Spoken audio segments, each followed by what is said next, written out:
کہ government of Pakistan services and general administration department نے notification ایک جاری کیا تھا مورخہ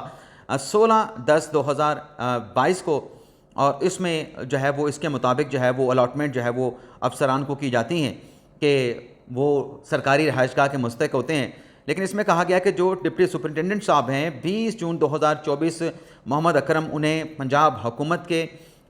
ایک لیٹر کے اوپر جو ہے وہ ٹرانسفر کر دیا گیا تھا، اور ٹرانسفر ان کا کیا گیا تھا دفتر انسپیکٹر جیل خانہ جات لاہور میں۔ اس لیٹر میں کہا گیا ہے کہ 2 ماہ آپ کو گزر چکے ہیں، آپ کا یہاں سے لاہور آئی جی جیل خانہ جات میں ٹرانسفر کر دیا گیا ہے، تو چونکہ آپ کا ٹرانسفر یہاں سے ہو چکا ہے تو تاحال آپ نے جیل ہاضہ کی جو آفیسر کالونی ہے اس میں سرکاری جو مکان آپ کو الاٹ کیا گیا تھا وہ ابھی تک آپ کے قبضے میں ہے، آپ نے اس رہائش گاہ کو خالی نہیں کیا ہے، جو کہ قواعد کے منافی ہے۔ جس کے بعد جیل ہاضہ کے جو دیگر افسران ہیں، ظاہر سی بات ہے کہ اگر محمد اکرم کا ٹرانسفر لاہور کر دیا گیا ہے، ان کی جگہ پہ جو نئے افسر آئے ہیں ان کو بھی مکان چاہیے ہوگا اپنی فیملی کے لیے۔ تو اس میں لیٹر میں یہ کہا گیا ہے کہ دیگر افسران کو رہائش نہ ہونے کے باعث جو ہے وہ سخت اضطراب کا جو ہے وہ شکار پائے جاتے ہیں، لہٰذا بذریعہ نوٹس آپ کو ہدایت کی جاتی ہے کہ آپ 2 یوم کے اندر جیل ہاضہ میں جو سرکاری آپ کو رہائش گاہ ملی ہے اس کو آپ خالی کریں، بصورت دیگر آپ کے مکان پر پانی بجلی کا کنیکشن ختم کر دیا جائے گا۔ اس کے علاوہ دوران 2 دن ان آؤٹ اگر آپ کے خلاف پینل رینٹ پیرا مطلب اس طرح سے کوئی ایکشن لینے کی اس بھی بات کی گئی ہے، اور قانون کے مطابق حسب ضابطہ کارروائی بھی عمل میں لائی جائے گی۔ تو یہ ناظرین ایک لیٹر بھی چل رہا ہے۔ اس کے علاوہ ناظرین تحریک انصاف کے رہنما جنہیں کسٹڈی میں لیا گیا تھا، کون تھے پاکستان تحریک انصاف کے رہنما؟ کوئی اور نہیں ناظرین، فہیم خان، جنہیں سعودی عرب میں حرم پاک میں بیت اللہ شریف میں کعبہ پاک کے سامنے ایک ویڈیو بنانے کے ایوز جو ہے وہ کہ جرم میں یا اوفینس میں گرفتار کر لیا گیا تھا، اور یہ خبر بھی تحریک انصاف کے رہنما انتظار پنجوتا صاحب نے x.com پہ پوسٹ کر کے بتائی تھی کہ فہیم خان کو وہاں پہ ویڈیو بنانے پہ گرفتار کر لیا گیا۔ اس پہ انہوں نے کہا تھا کہ سوشل میڈیا پہ پوسٹ کر کے فہیم خان کی رہائی کی آواز جو ہے وہ بلند کی جائے۔ آج دفتر خارجہ کی ہفتہ وار بریفنگ تھی، تو وہاں پہ جو ترجمان ہیں فارن آفس کی ممتاز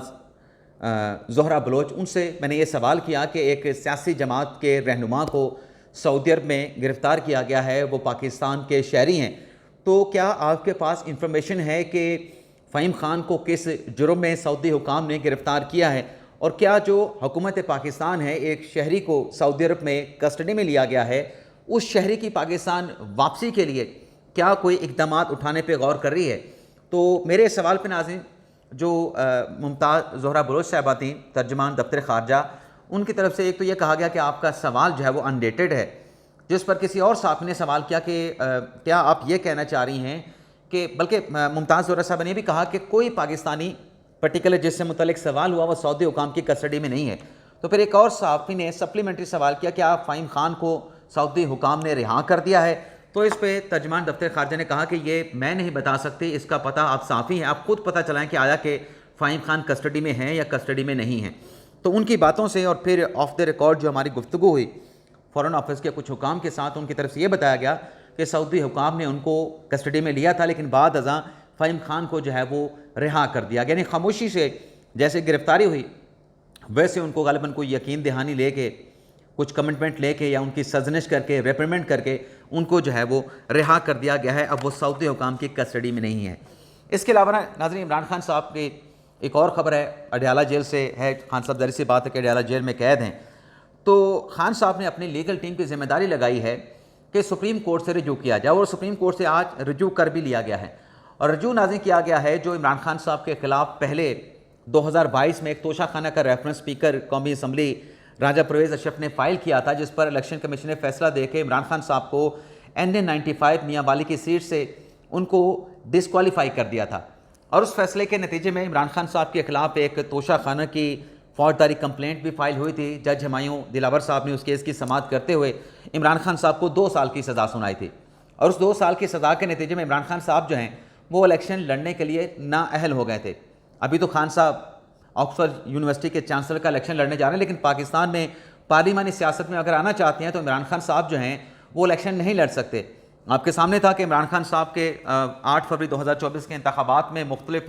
حلقوں سے غالباً ایک میاں والی سے اور ایک لاہور کے حلقے سے نامینیشن پیپر جمع ہوئے تھے، لیکن دونوں جگہوں سے عمران خان صاحب کی نامینیشن پیپر ریجیکٹ کر دیے گئے تھے کہ آپ توشہ خانہ کی فوجداری کمپلینٹ پر جو ہمایوں دلاور صاحب کا فیصلہ ہے اس کے تناظر میں، اس کی روشنی میں آپ الیکشن لڑ نہیں سکتے، قانون آپ کو اجازت نہیں دیتا۔ تو وہ جو ناظرین سارا معاملہ ہے،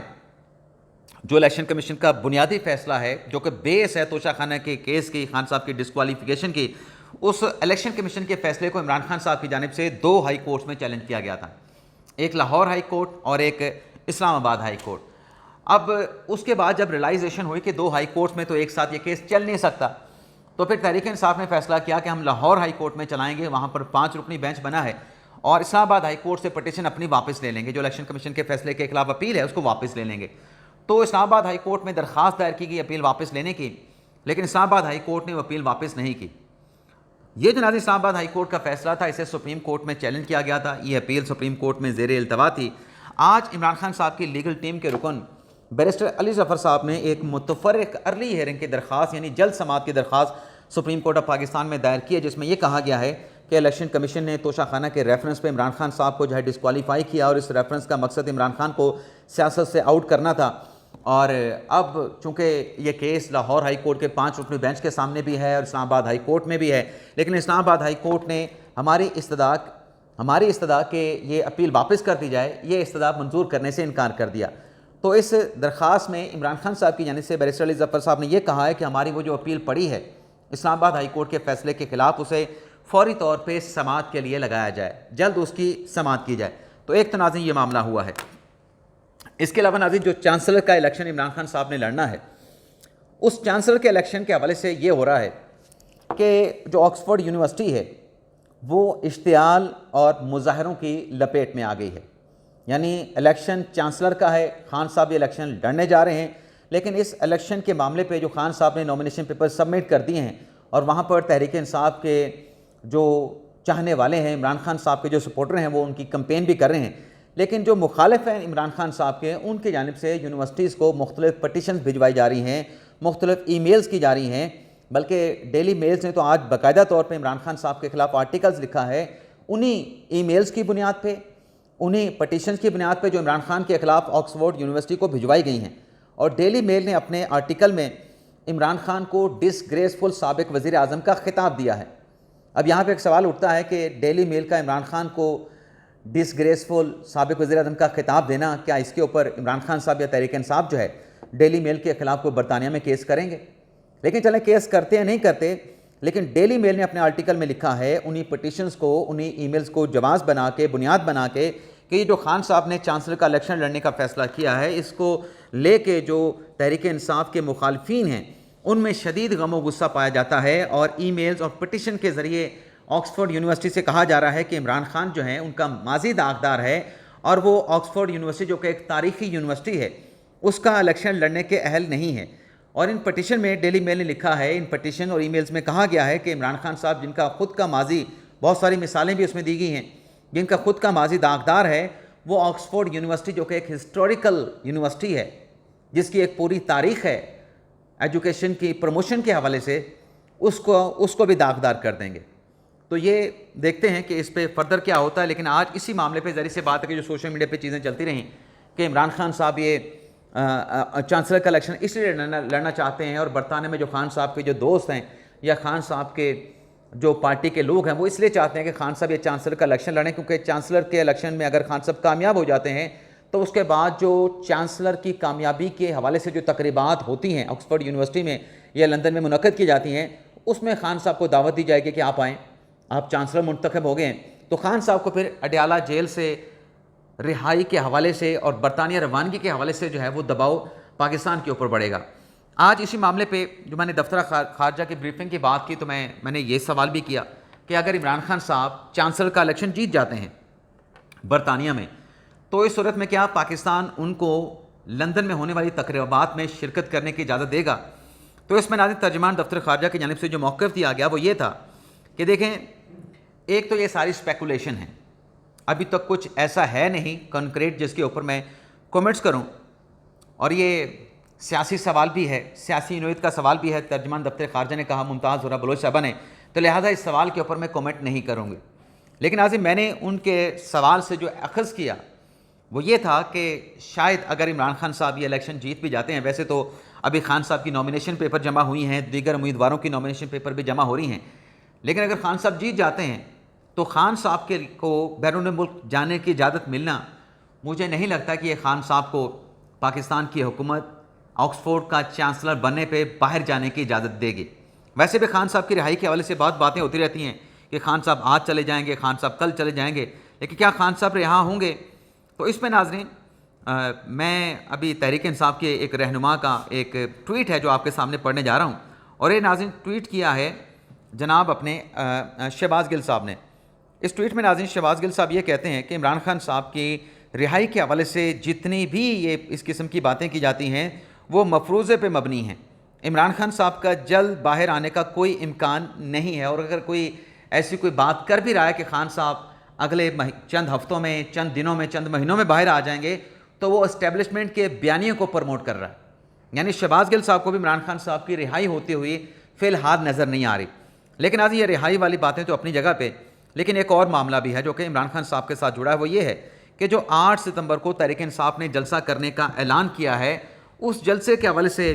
سینئر صحافی نصر اللہ ملک صاحب نے ایک ٹویٹ کیا جس میں وہ یہ کہتے ہیں کہ تحریک انصاف 8 ستمبر کے جلسے کے لیے اسٹیبلشمنٹ کے دروازے پہ تحریک انصاف نے دستخط دینا شروع کر دی ہے۔ باخبر ذرائع نے تصدیق کی ہے کہ پی ٹی آئی 8 ستمبر کو جلسے کے لیے اسٹیبلشمنٹ کی مدد مانگ رہی ہے، اور رابطہ کرنے کے لیے صبح 7 بجے ملنے والے رہنما مسلسل، یعنی جو اعظم سواتی صاحب اور بیرسٹر گوہر جا کے ملے تھے، 7 بجے ملنے والے رہنما مسلسل کوششوں میں لگے ہیں۔ یہ رہنما پیغام بھجوا رہے ہیں کہ جلسہ پرامن ہوگا، تقریریں بھی اچھے بچوں والی، محتاط تنقید والی ہوں گی۔ ذرائع کے مطابق اسٹیبلشمنٹ کی طرف سے ابھی تک بانی پی ٹی آئی کے ساتھ رابطوں کی بحالی یا بات چیت نہیں ہو پا رہی۔ پی ٹی آئی کو بار بار جلسے ملتوی کرنے کی وجہ سے اپنے کارکنان کی جانب سے شدید تنقید کا سامنا ہے، تو دوسری جانب حکومت کی سختیاں پہاڑ بن کے تحریک انصاف کے آگے کھڑی ہیں۔ تو ایک یہ بھی معاملہ ہے کہ یہ رابطے نہیں ہو رہے اسٹیبلشمنٹ اور پی ٹی آئی کے مابین۔ اس کے علاوہ ناظرین مولانا فضل الرحمان صاحب کی جو انٹرا پارٹی الیکشن کا معاملہ تھا، اس پر آج الیکشن کمیشن میں سماعت ہوئی ہے۔ ممبر نثار درانی صاحب کی سربراہی میں 4 رکنی الیکشن کمیشن کا بینچ تھا، جس میں مولانا صاحب کی جماعت کے وکیل پیش ہوئے کہ جو الیکشن ہے مولانا صاحب کی جماعت کا، جمعیت علماء اسلام فے کا،